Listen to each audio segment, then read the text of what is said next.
আসসালামু আলাইকুম। ইনফো টেলিভিশনে স্বাগতম। খবর পড়ছি আমি ইশরাত জাহান।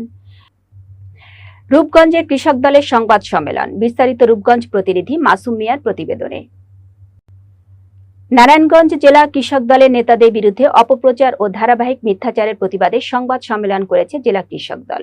শনিবার সন্ধ্যায় পূর্বাচলে উপজেলা কৃষক দলের কার্যালয়ে বক্তব্য রাখেন জেলা কৃষক দলের সভাপতি ডাক্তার শাহিন মিয়া। এ সময় উপস্থিত ছিলেন জেলা কৃষক দলের সাধারণ সম্পাদক আলম হোসেন, উপজেলা কৃষক দলের সভাপতি শাহ আলম ব্যাপারী সহ জেলা ও উপজেলা কৃষক দলের নেতাকর্মীরা।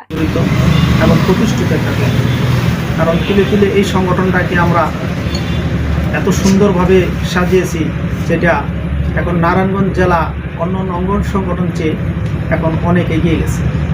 যার দরুন কিছু সংখ্যক লোক আমাদের এই দলের সুসংগঠিত কার্যক্রম দেখে তারা ঈর্ষান্বিত।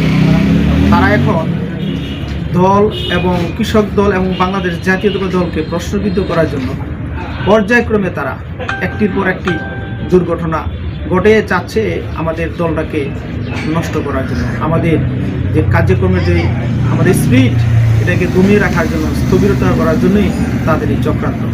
তারা গত কয়েকদিন আগে তারা প্রেস ব্রিফিং করেছে, আমরা তার পাল্টা জবাব দিয়েছি। আজকে তারা আবার আওয়ামী দূষরদের নিয়ে, যুবদলের কিছু কর্মী নিয়ে, যাদের মধ্যে কৃষক দলের নাম বলতে কিছু নাই, যারা আমার কৃষক দলের একটা সদস্য না, তারা কেউ না, তারা ভাড়াটিয়া কিছু লোক নিয়ে আজকে মানববন্ধন করেছে। সেই মানববন্ধনে তারা যেসব জিনিসগুলো নিয়ে তারা আমাদেরকে দোষারোপ করছে, সেগুলো সম্পূর্ণই মিথ্যা এবং বানোয়াট, উদ্দেশ্যপ্রণীত।